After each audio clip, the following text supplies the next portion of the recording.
अस्सलामुअलैकुम। FPSC and PPSC lecturer mathematics test preparation video series में एक नई वीडियो लेकर आपके सामने हाजिर हुआ हूँ। आज की वीडियो में हम कुछ इंपॉर्टेंट क्वेश्चंस सॉल्व करेंगे जो कि एफपीएससी या पीपीएससी लेक्चरर मैथमेटिक्स टेस्ट के हवाले से इम्पॉर्टेंट हैं। तो शुरू करते हैं क्वेश्चंस। क्वेश्चन नंबर 1 है, number of conjugacy classes of cyclic group of order 6 is. Cyclic group जिसका ऑर्डर 6 है उसकी हमने कॉन्जुगेसी क्लासेस बतानी है। ऑप्शंस आपको गिवन हैं। सबसे पहले आप देखें कि ऑर्डर 6 के हमारे पास दो ग्रुप्स होते हैं, एक है सिमेट्रिक ग्रुप S3 और दूसरा है साइक्लिक ग्रुप Z6। अब हमने कॉन्जुगेसी क्लासेस बतानी है साइक्लिक ग्रुप ऑफ ऑर्डर 6 की, तो वो हमारे पास Z6 है जिसके एलिमेंट्स आपके सामने लिखे हैं। तो number of conjugacy classes of an abelian group is equal to its number of elements, कि जो भी एबिलियन ग्रुप होगा उस ग्रुप की कॉन्जुगेसी क्लासेस उस ग्रुप के एलिमेंट्स के इक्वल होती हैं, यानी कि उस ग्रुप के ऑर्डर के इक्वल होती हैं।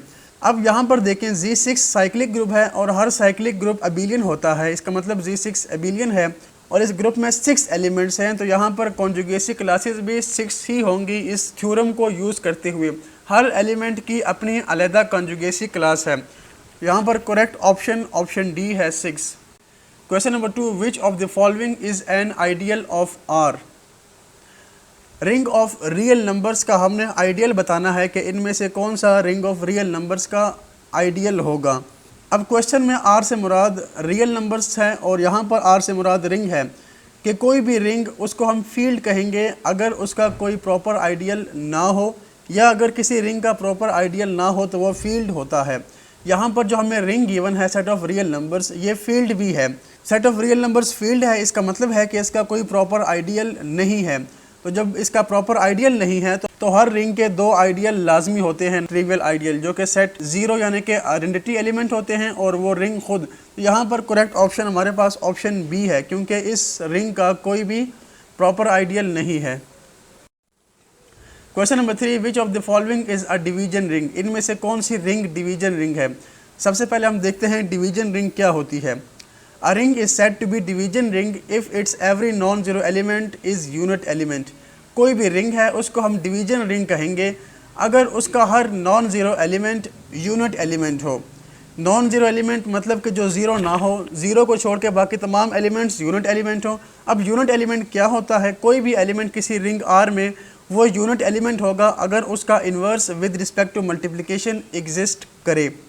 अब आप देखें इनमें से कौन सी रिंग यूनिट रिंग है, यानी कि इनमें से कौन सी रिंग ऐसी है जिसका हर नॉन ज़ीरो एलिमेंट का मल्टीप्लिकेटिव इन्वर्स एग्जिस्ट करता है। अगर हम बात करें सेट ऑफ इंटीजर्स की, तो यहाँ पर विद रिस्पेक्ट टू मल्टीप्लिकेशन किसी भी एलिमेंट का इन्वर्स एग्जिस्ट नहीं करता। इसी तरह सेट ऑफ इवन नंबर में भी किसी एलिमेंट का मल्टीप्लिकेटिव इन्वर्स एग्जिस्ट नहीं करता, मगर सेट ऑफ रैशनल नंबर में हर एलिमेंट का मल्टीप्लिकेटिव इन्वर्स एग्जिस्ट करता है। यहाँ पर करेक्ट ऑप्शन सी है। अगर ऑप्शन डी की बात करें तो ये with respect to addition modulo 6 group है, ये रिंग नहीं है। तो correct option is option C. Question number 4, x equal to 6 in R3 represents a point, line, plane या space. x equal to 6 R3 में क्या रिप्रेजेंट करेगा, 3 डायमेंशनल स्पेस में x इक्वल टू 6 क्या होगा। x is equal to 6 R3 में एक plane को रिप्रेजेंट करेगा। आप इसको ड्रा करके देख सकते हैं, ये एक प्लेन बनेगा। तो option C is the correct option. Next question is kernel of transformation from R3 to R3 where t of x y z equal to x y 0 is point, line, plane और space. यानी कि हमें linear transformation given है R3 से R3 पर ही, और transformation की values भी गिवन है। हमें इस लीनियर ट्रांसफॉर्मेशन का कर्नल फाइंड करना है। सबसे पहले हम देखते हैं कर्नल क्या होता है। किसी भी लीनियर ट्रांसफॉर्मेशन का कर्नल एक ऐसा सेट होता है जो कि बिलोंग करता है डोमेन से, यानी कि कर्नल R3 में से बिलोंग करेगा, और जब उस सेट पर हम ट्रांसफॉर्मेशन अप्लाई करेंगे तो हमारे पास रेंज का 0 आएगा, यानी कि नेक्स्ट सेट जो है कोड डोमेन उसका हमारे पास 0 आ जाएगा, आइडेंटिटी आ जाएगी। तो डेफिनेशन के मुताबिक kernel of T equal to A B C belonging to the domain R3 such that when transformation applies to this set T of A B C gives 0। ठीक है, तो R3 का 0 कौन सा होगा, 0 0 0। अब यहाँ पर कर्नल फाइंड करने के लिए आपको जो भी आंसर दिया होगा उसको 0 के इक्वल रख दें। 0 के इक्वल रखेंगे तो हमारे पास x की वैल्यू 0 और y की वैल्यू 0 हो जाएगी, यानी कि फर्स्ट 2 एलिमेंट्स 0 आ गए। तो अगर कर्नल इस टाइप का एलिमेंट हो ए बी सी, तो उसमें फर्स्ट टू एलिमेंट 0 पुट करेंगे तो वो स्पेस किस किस्म का आएगी, वो स्पेस ऐसी आएगी 0 0 एंड थर्ड एलिमेंट सी। इसका मतलब है कि ये पूरी की पूरी z एक्सिस है। तो आप देख सकते हैं कि ऊपर हमने एक पॉइंट लिया था x एक्सिस पर R3 में, तो वो प्लेन बना था। इसी तरह यहाँ पर भी ये जो कर्नल है ये क्या बन जाएगा, प्लेन बन जाएगा, क्योंकि x और y एक्सिस दोनों खत्म हो गए। तो correct option is option C. Next question is the radius of convergence of the given series is. हमने रेडियस ऑफ कन्वर्जेंस फाइंड करना है इस सीरीज का। तो चलिए सॉल्यूशन देखते हैं। सबसे पहले गिवन सीरीज को हम an का नाम दे देते हैं। उसके बाद रेशो टेस्ट को यूज़ करते हुए आपने an+1 divide by an mod find करना है। अब an+1 के लिए n को रिप्लेस कर दें n+1 से और मल्टीप्लाई कर दें उसको रेसिप्रोकल ऑफ an से। सॉल्व करेंगे इसको, 2n+2 का फैक्टोरियल होगा 2n+2 2n+1 into 2n factorial, क्योंकि आप देखें डिनोमिनेटर में भी 2n फैक्टोरियल लिखा हुआ है, तो हमने इसको वहाँ तक एक्सपेंड किया। इसी तरह n+1 फैक्टोरियल होल स्क्वायर को हम लिख सकते हैं n+1 इंटू n फैक्टोरियल। जब सिंप्लीफाई करेंगे तो हमारे पास ये टर्म कुछ u आ जाएगी 4n+1 divide by n+1 into x। अब इस स्टेटमेंट को मजीद सिंप्लीफाई करके u लिख सकते हैं n इक्वल टू इन्फिनिटी। जब लिमिट अप्लाई करेंगे तो ये हमारे पास 1/n 0 बन जाएगा, तो ये बनेगा 4x, यानी कि 4x मॉड बन जाएगा। So the given series converges when 4x mod is less than 1, और यहाँ से हमारे पास x मॉड की वैल्यू आएगी 1/4।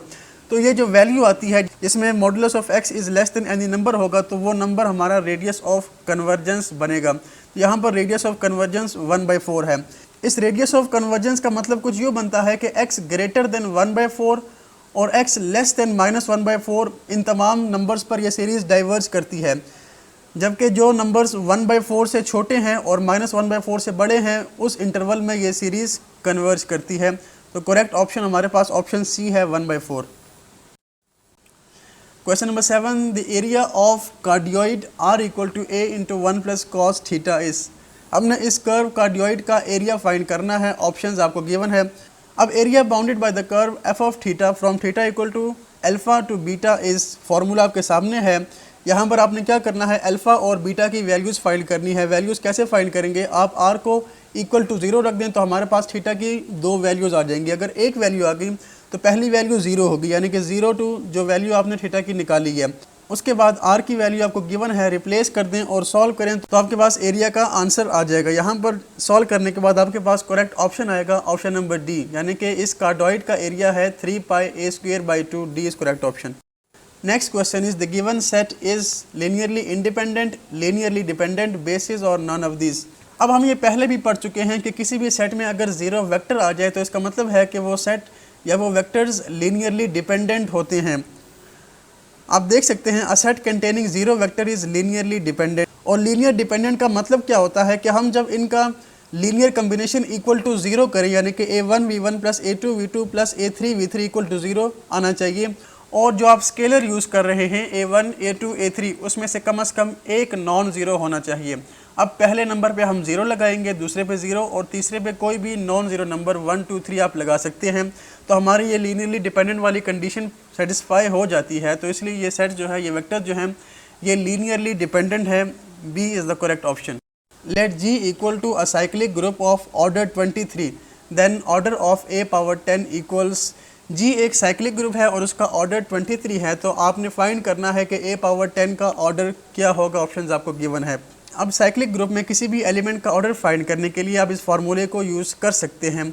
अगर हम greatest common divisor of order of G and K की बात करें, यानी कि 23 और 10 का हम ग्रेटेस्ट कॉमन डिवाइज़र निकालें तो वो हमारे पास 1 आ जाएगा। और इसी तरह ग्रुप का ऑर्डर 23 है, सो 23 divide by 1 is 23। D is the correct option. Question number 10, आपको एक मैट्रिक्स A गिवन है और आपने a पावर 16 फाइंड करना है। अब हमने a पावर 16 फाइंड करने के लिए ऑब्वियसली मल्टीप्लाई ही करना होता है। मल्टीप्लाई के अलावा कोई और शॉर्टेस्ट मेथड नहीं है। तो सबसे पहले हमने a² फाइंड किया, a मल्टीप्लाई बाई a। उसके बाद a4 फाइंड किया, a² मल्टीप्लाई बाई a²। अगर आप a³ फाइंड करेंगे, इसी तरह 4 टाइम्स a को मल्टीप्लाई करें 5 टाइम्स, तो ये क्वेश्चन बहुत ही ज़्यादा लेंथी हो जाएगा। तो इसलिए a4 फाइंड करें, a² मल्टीप्लाई बाई a², और a16 की वैल्यू आएगी, a4 को 2 टाइम्स मल्टीप्लाई करें, तो इस तरह ये क्वेश्चन आपका बहुत जल्दी हल हो जाएगा। तो उम्मीद है आज जो हमने क्वेश्चन सॉल्व किए आपको समझ आए होंगे। आज की वीडियो के लिए इतना ही। अल्लाह हाफिज़।